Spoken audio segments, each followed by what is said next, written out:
Hello everyone and welcome back to some more Warhammer Underworlds for the channel, and we have a new, in brackets, old warband making their debut today because Mollog's mob is here, but they have a brand new Rivals deck which we're going to be seeing today as part of the, what was that box called again? It's sitting over here in the corner. The Rivals of the Mirrored City. They are one of the 4 re-released really old warbands for Underworlds, given up-to-date stat increases and just rebalanced and new rival decks. We'll look at the specifics of them in a second, but today they will be going up against the Wurmspat, who are also an old warband and have not been updated for the modern Underworlds balance level. So they're a little lacking, unfortunately. I really like them, but they are a little lacking. But it should give Mollog's mob a fair shot today, going up against a not super ideal, not super overpowered or anything like that competitor. So with that, let's look at the specifics for both sides. So the centerpiece of Mollog's mob is of course Mollog himself, or is it Mollog? I guess it would be Mollog because it's O's not A's, but who knows about pronunciations. He's Mollog the Mighty, and he is very, very large. He is just a gentleman, an old man who wants to sleep. He has been disturbed, he ate the people who disturbed him, and now he's just wandering around with his family, or menagerie I guess, looking for a new place to sleep. He is very large, he is very damaging, he does 3 damage base, he has 6 health. He inspires if he has 3 or less health, and he has a rule that means he can't take 4 or more damage in a single hit. I feel like that should be 3 or more personally, because it really is all about him. And if you focus him down, you could still kill him in like 2 turns, but who knows, let's see how he does. There's a little bit of the Hitman's Curse here as well, given that his basic attack, which is scarily damaging, it's still just 2 dice looking for hammers, so you could have a Hitman's Curse type situation where it's, well, yeah, it's good, but if you don't land those hits, you're basically screwed, because he is the centerpiece. He is joined by some friends though. He is joined by his pet Bat Squig, which is over here. All his friends have 2 health, incidentally. Fighters within 1 hex of the Bat Squig cannot be on guard, so that's kind of his special thing. They all inspire if Mollog, whatever, is on half health as well, or worse. Then we have the Spite Shroom. Let's go over here for that one. Also 2 health, moves around, and has a reaction he can do. Use this after activation step in which 1 or more enemy fighters made a move action, or was pushed or driven back into a hex adjacent to him. He just deals 1 true damage to them, which is pretty good. He's very easy to kill though. And then finally, left him to last because he's special, it's a living rock. That is the Stalag Squig. He can deploy anywhere when the game starts, as long as it's not an objective hex and it's not a starting hex for the enemy. Anyone who ends up adjacent to him counts the tiles adjacent to him as snare tiles, which I believe means you get staggered. Offhand, I'll double check that, but I think that's what it is. And he's always on guard because he's a rock, so he's always got a little bit of extra defense. He rolls 2 defense dice by default, for the record, looking for blocks. So, relatively speaking, even though he's only got 2 health, he's pretty tanky. So, we shall see how they do today with their brand new Rivals deck, and keep in mind though it is their first showing. I'm not sure how their deck's going to work and all that good stuff, but we'll see. But it's all about the big man himself. And we of course don't need to spend too much time talking about the Wurmspat because, as I said at the top of the video, they're one of my favourite warbands. They've been on the channel a bunch. I wish they had an up-to-date rival deck, or if they just made a new Nurgle warband, that would be nice. But Fekla Flyblown is the leader. She's joined by her Blightlord bodyguards, Golgok the Butcher, and Sepsimus the Plague Sworn. So they're just looking to spread disease and do all that nasty stuff. We'll see how they do against Mollog. I'm going to keep on alternating between the 2 until I settle on one of them, just get used to the Mighty and his menagerie of rocks and bats. That's normal. Anyway, we'll be back with everyone deployed, objectives down, etc. after this brief word from my channel sponsor. This video is sponsored by Noble Knight Games. Check out the video description below for an affiliate link that will take you through to their store, and it will help me out as well. Thanks. And just like that, we're back with both sides deployed and ready to go. Mollog's mob will be going first in round 1, and we can see where they've deployed, including the Stalag Squig deploying in no man's land, since he can do that, as previously discussed. It's not a starting hex in enemy territory, and it's not an objective hex. So that's where he is. The Bat Squig is up at the top here, and the Spite Shroom has started next to Mollog himself. And you can see where the 3 Wurmspat are, with Fekla being a little aggressive, being up front. They're all very slow on the Wurmspat, but Sepsimus has range 2 on his attacks, so he can afford to be back there. So, before we jump in, let's just quickly show you, the viewer, where each objective is. That is 5, 3 and 2, and then we have 1 and 4 over here.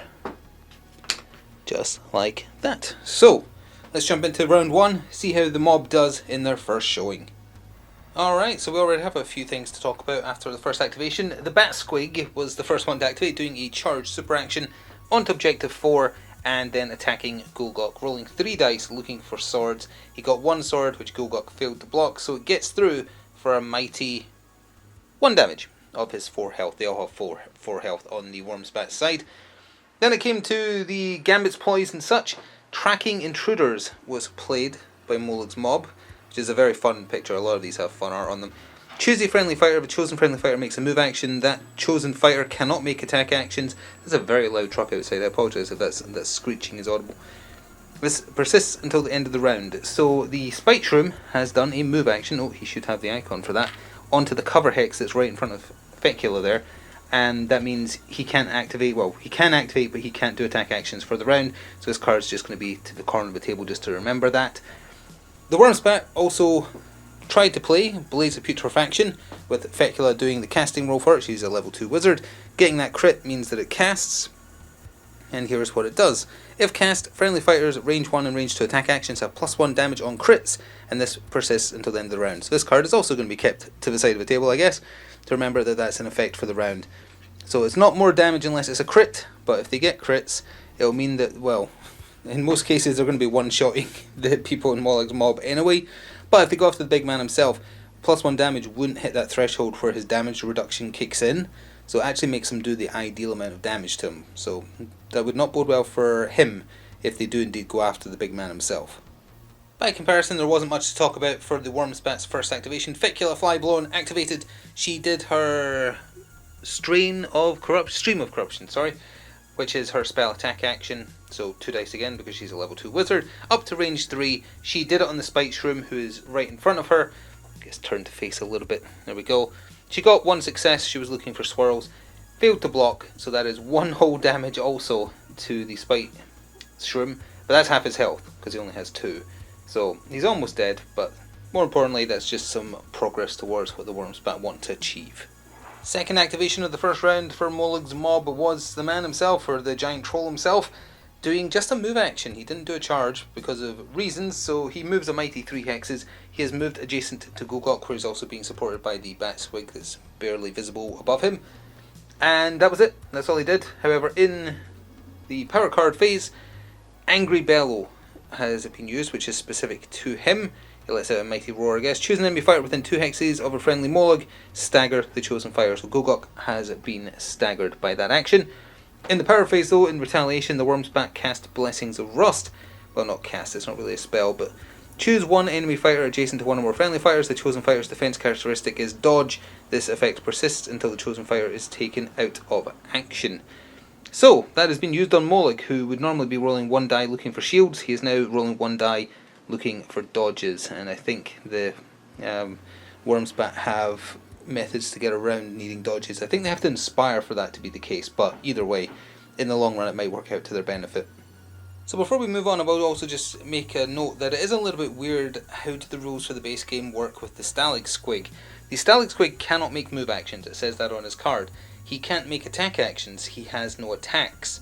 He simply has that passive where people move next to him, he staggers them, and I think there's some power cards that also use him to attack.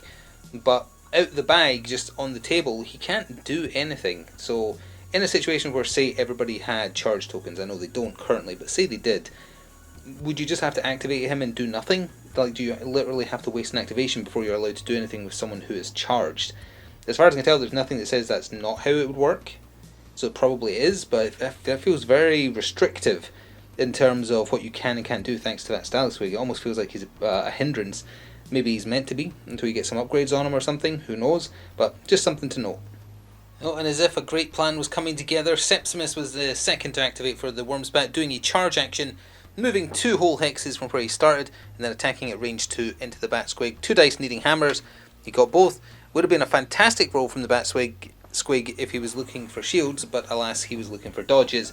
So 2 damage goes through, which would have killed him from full health either way.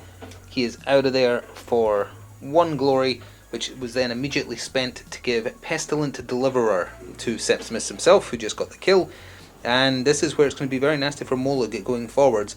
This fighter's attack actions made as part of a charge have cleave, i.e. they ignore dodges as successes, which he now has to look for, so he'd need crits to defend against Septimus's charge.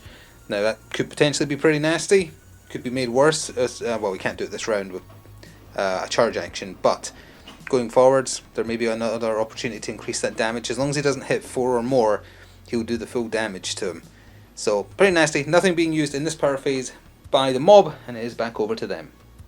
Third activation of the first round for Mollog's mob was Mollog himself, because he didn't do a charge action, he did a move, and he swung that gigantic, horrible barnacle covered club of his into Gulgok's face. 2 dice needing hammers, and it's the Headman's Curse thing. If you whiff, it really stings. And he whiffed. Even if the Batsquig had been alive at that point, the double support would not have been good enough. Would have needed to be a single support. Speaking of the Batsquig, though, you might notice he's back on the table. And that's because in the power phase, Always About was played. Choose a friendly minion that's out of action, place them on on an empty starting hex, and give them a charge token. So he's back in Pog form on a starting hex, but has that charge token right there. Fecula was up again as the second last activation of the first round for the Wurmspat, opting to once again fire her Stream of Corruption. Lovely. Don't ask where that comes from, by the way. Range 3, she attacked the newly respawned Batsquig, got 2 successes, one of which was a crit, and nothing on the Batsquig's end. So it does half his health, and i.e. 1 damage, and puts him back close to death, but nothing else and no cards played by either side.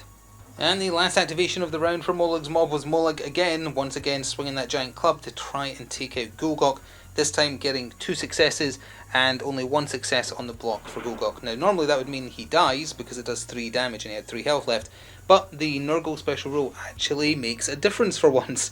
You reduce the amount of damage received by 1 to a minimum of 1 for each block in the defense roll, so he actually only took 2 additional damage and lived with 1 health remaining. Now it also has a built-in knockback, but as far as I can tell the only angle, thanks to this being an unblockable hex or a blocked hex, would be into Septimus, which you can't do, so he's still stuck there even though it has built-in knockback, and managed to live and deny them a point. So with that, it is over to the Wurmspat's final activation for the round. And so the final activation of the first round was Gulgok, who's been taking a bit of a beating thus far. He stayed precisely where he was and swung his butcher blades into the giant troll Mollog. 3 dice looking for hammers, he got 1 hammer, and Mollog's defense roll would have been absolutely amazing if it weren't for a little thing called Blessing of Rust, which means he was looking for dodges now instead of blocks. So that spell being cast on him, the Blessing of Rust, actually made the hit go through. It does 2 damage, so that is a third of his health gone because he has 6 health normally, and also means that the Inspire condition for the Wurmspat has been met, I believe. Let me just double check.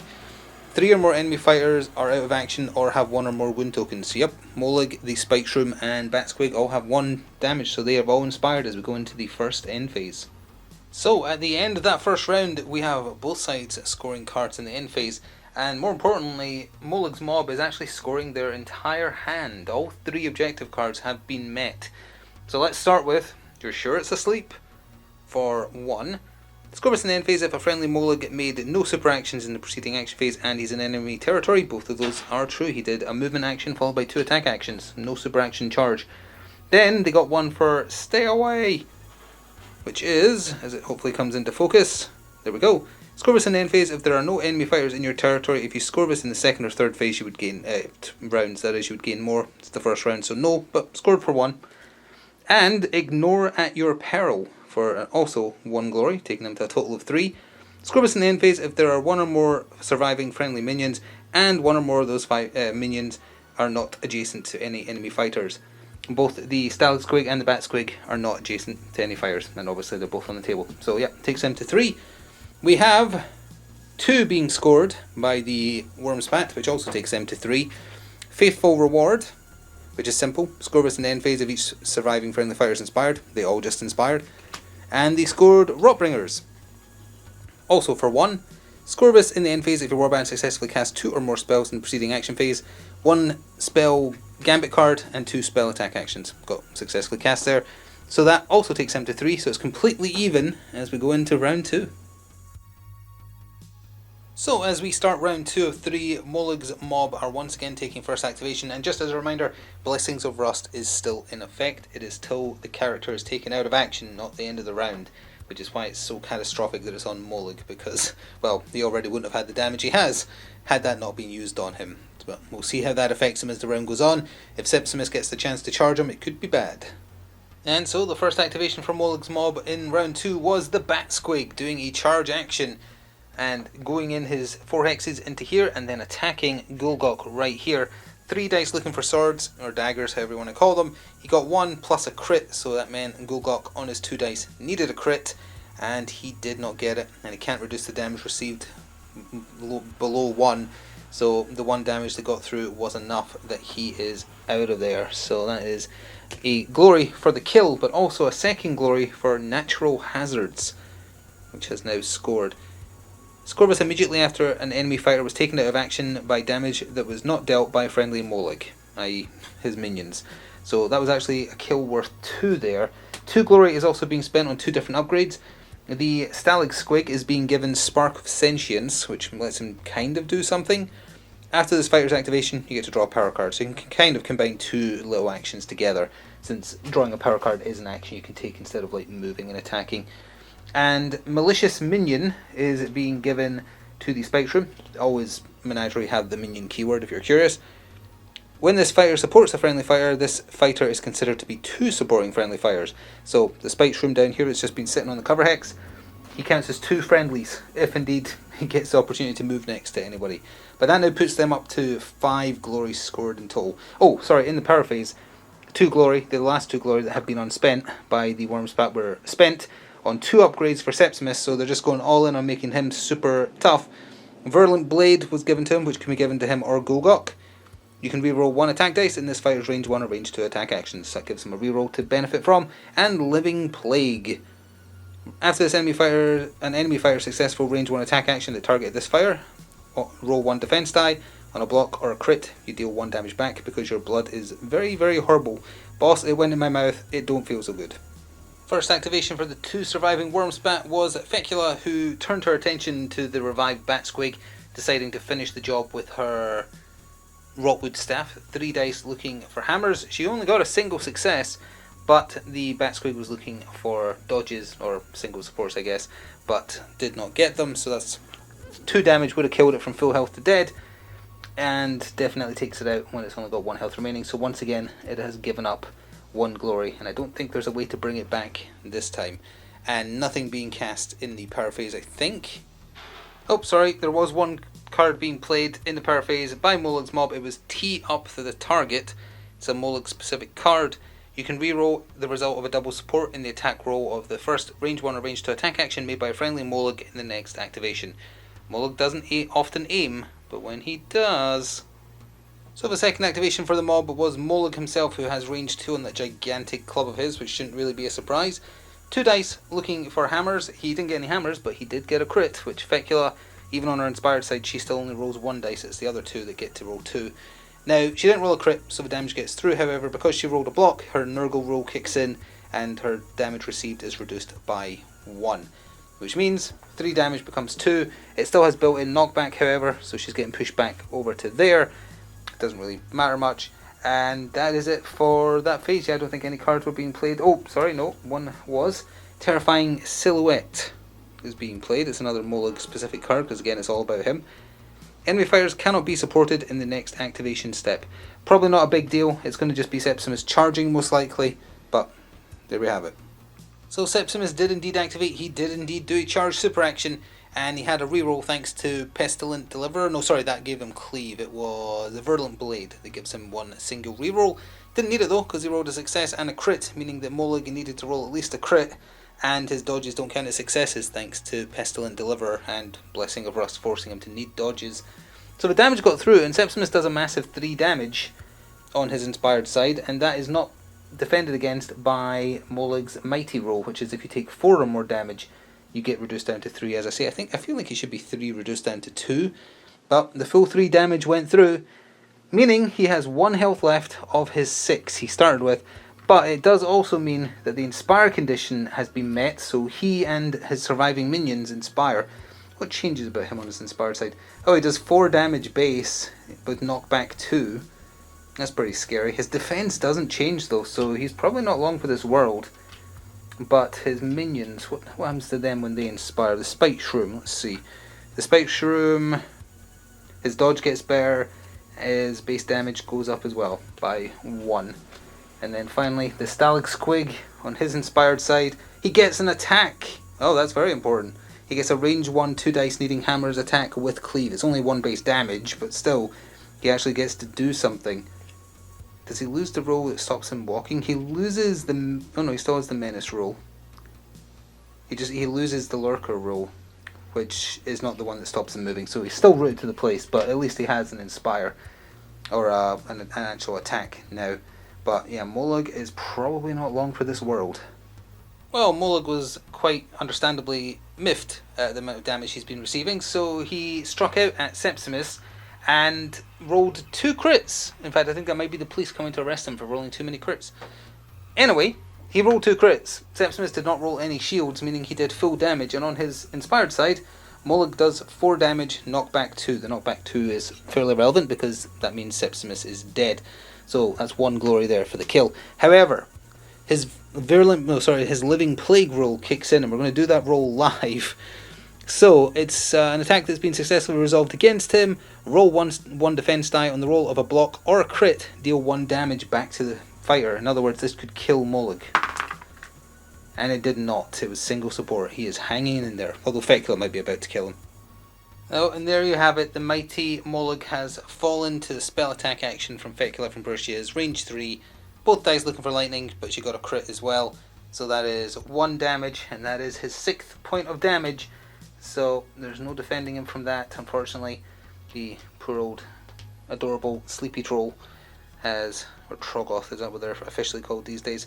He is out of there. We'll get a better look at him in a getting stuff painted video in the future, since the lighting in here at the time I have to record these is terrible sometimes, despite the studio lights as well.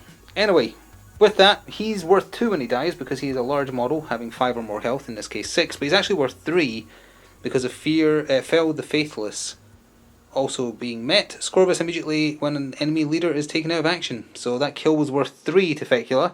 She only has 2 health left, but now she's just got to fight a rock and a mushroom. So her chances have dramatically improved. Speaking of the score, incidentally, Mollog's mob still has 6. The Wurmspat is moved up to 7. Oh, Nurgle's number. Oh, and one last thing. 1 unspent glory was spent to give Fetid Shroud to Fecula. It means her 1 defense die, she gets to re-roll it. So the last activation of the second round for, well, it's not really his mob anymore, but Mollog's mob, was the Spike Shroom, who did a charge action. It can move 2 hexes. 2 dice needing swords, and he got a crit instead. However, Fecula managed to get a crit herself, didn't even need the reroll, just naturally rolled a crit. So, no damage. Had the damage gotten through, it would have killed her, and that would have secured the game for them, basically, with what it would have scored. Because he didn't drive her back either, it ended up being very, very bad. Rancid Visitations was used by Fecula. Spell, you've got to get 2 lightning bolts. If cast, deal 1 damage to all fighters adjacent to enemy fighters. Adjacent to her, she got a lightning bolt and a crit. That means 1 damage to the Spectrum, who already had 1 damage. So he's dead, meaning that he's given up another glory. And now it's just Fecula versus a rock. And the final action of the second round was Fecula doing a charge action, because she'd just been standing still and attacking from where she'd been pushed or moved, etc. by other means. She zapped and is apparently really, really good at rolling 1 lightning bolt, 1 crit on her 2 spell dice, because she did it again, and that's 1 damage through to the Stalag Squig, who has 1 health remaining and is out of activations. That's taking us to the end phase now, and I think both sides are still scoring cards though. So there isn't going to be much to the third round, you can tell, because Fecula can just stay where she is and zap lightning bolts until eventually one of them kills the Stalag Squig, who can't move. But at least, let's cover this end phase. Both sides are scoring a card. They're both scoring 2, so essentially wiping each other out neutrally. But Utter Carnage is scoring for Mollog's mob, which is Scorbus in the end phase if 3 or more enemy fighters are out of action, or there's 1 or fewer surviving enemy fighters. There's 1 surviving enemy fighter, so that scores for 2. The Wurmspat are scoring Chosen Warriors, that's what it's called. Scorbus in the end phase if there are 1 or more surviving friendly fires and there are 3 or more enemy fires out of action. There are exactly 3 enemy fires out of action. So yeah, as we go into the final, very quick final round, Mollog's mob have 8 and the Wurmspat have 2, 4, 6, 8, 10. So still kind of close, but the scoring capacity for both sides are no longer equal. So as we begin the third and final round, the Wurmspat have 1 first activation, so this could just be Fecula immediately ending the Stalix Quig's existence. I was going to say life, but it's made of stone. So that doesn't necessarily mean that it's all over, because you can't keep playing if you have no fighters left. There's still ways to score cards even if you have no one left. So it will be quick one way or the other, but we will play to the bitter end. Well, it's going to go beyond the first activation because Fecula did get 2 successes, no crit this time, and 2 successes on this side, one of which was a crit. On his inspired side he rolls 2. So nothing there. In the power phase though, an upgrade is being placed on Fecula. She's being given Putrid Vomit, which I think has my favourite subtitle of any card in this game, which is just and gives her access to the attack listed, just for the sake of it and because that card's funny. And also Unnatural Vitality is being put into play. It's a cycle card, which is struggling to get into focus. There we go, right there I think. +1 move to friendly fighters. This persists until the end of the round or until you play another ploy card, so it'll sit on the side of a table there, but nothing else. Now, during his turn the Stalix Quig will not be attacking because it has range 1, so we'll see what it does, I guess. So the Stalix Quig didn't do anything. An objective card was discarded and a new one drawn. However, because he lived through that first attack, he was able to spend a glory to give Fresh Menaces upgrade to himself, which, because it's a minion upgrade, gives him the Fresh Menace reaction. Use this after this fighter is taken out of action. You can use this reaction while the fighter is out of action. Place this fighter on an empty hex in your territory, then break this card. I.e. he'll be coming back after he dies. And on her second attempt, Fecula managed to secure the kill. I feel like that would have happened sooner if she had that upgrade that gives her the familiar that she's actually modelled with, which I think makes her count as always rolling at least 1 lightning bolt from memory. Either way, done now. So he dies, but then his Fresh Menaces reaction can be used. I see now why it says even if he's already out of action, you don't need to use it immediately. Now what is the placement for it though? Place this fire on an empty hex in your territory. That's unfortunate because that does not help him get the kill in any way. So he'll just be as far away as possible to deny another kill. I guess he's going to be up there in the top left of the table where potentially Fecula will not be able to reach him. So we're very quickly just going to cover 2 activations now because again we're drawing to the close here with not much to be possible on either side. The Stalix Quig didn't do anything, discarded an objective card, drew a new one. Fecula's turn, she did a movement action onto objective 4 there and put into play Rampant Disease. It doesn't actually do anything right now because there's no enemies adjacent, but she just wanted to play 2 cycle cards. There's an objective card for that, so that's to work up towards scoring that in the end phase. And that's basically it, other than discarding objective cards, I think. The Stalix Quig can't do anything else. Fecula is not going to chase him down because there's no need. So we'll take a quick look if there's actually anything worth doing besides just swapping out objective cards, which we don't need to hear about until the end phase, and then we'll be back. Yeah, with that we can just really go to the end of the game, both sides choosing to use up the remaining activations to try and draw scoreable cards, and in the end phase Mollog's mob cannot score anything else. Had the Shroom taken out Fecula, there would have been 1 more point in it along with the 1 for killing her. That probably wouldn't have done enough. In the end phase for the Wurmspat, they are scoring 2, I think. They're scoring Cycle of Decay, which is just have 2 cycle cards in play, which they did, so that was expected. And then they also scored Nurgle's Garden Grows, which is Scorbus in the third end phase if there's no enemy fighters in your territory, or your warband holds more objectives. Both are true. So even without those 3 they just gained, they still would have won by, let's see, 6, 7, 8 versus 2, 4, 6, 8, 10, 11, but they actually scored 14. Oh, a Nurgle derivative number, 7. So yeah, 14 playing 8 is the final score. Well, poor old sleepy Mollog tried his best there, but just didn't manage to do well enough. Had he lived, if it wasn't for Septimus just getting that 3 damage through, and for the Curse of Rust or Plague of Rust, whatever it was called, that was really nasty. That worked so well against him. Plus Septimus doing 3 damage to him in 1 hit. I do think, as I've said twice now, I think, his passive, which is if you would be dealt 4 or more damage, reduce it to 3, when do you see 4 damage getting done? The only example I can think of is the Inspired Headsman's Curse leader, I think. There's probably others, but it's really, really rare. Because all his minions are so weak, I really feel that should be, if he would take 3 or more damage, take 2. Because that means it's a minimum of 3 hits to kill him, and that seems perfectly fair for a model that gives up 2 glory when he's killed, and the warband basically falls apart when he dies. To me. Obviously, only seen them once, but that's how he comes across to me. Had he lived to the end of the game, there was a couple of cards that would have scored worth 2, I think it was. They've been discarded now because he died, but let's see. Trogoth Triumphant, if by the end of the game if Fecula had died, it would have scored if he was in enemy territory, and it's worth 3. When he inspired, if there was 1 more minion alive at the point that happened, it would have been worth 1. And that's about it. So that still would have been a difference of, what, 4 more points? So, obviously 1 showing is not enough to confirm or deny or anything else. We'll see them against someone else next time, I'm sure. But, yeah, that's my initial impressions. I feel like that passive should be slightly stronger, just based on it's all about him, and if he's gone, you're done, essentially. Especially because the Stalag Squig, the fact it can't move, I don't know what purpose it would serve. I guess you want it right next to the enemies to start with, but that feels like just giving up a glory instantly. I'm not sure. There's tactics in there somewhere, I'm sure. We'll just need to find them. Anyway, thank you very much for watching. I sincerely hope you enjoyed. Please do remember to show your support for these videos, and if you want to go above and beyond to support the channel as a whole, please consider pressing the thanks button, becoming a channel member, which may give you access to videos a week early, and also consider checking out the channel sponsor via the affiliate link. If you pick up something for yourself, including Warhammer stuff, if you're curious, I'll get a little cut of anything you buy as a result of going through my link, which means we both benefit, which would be very nice. Thank you for watching either way though. See you next time. Ta for now.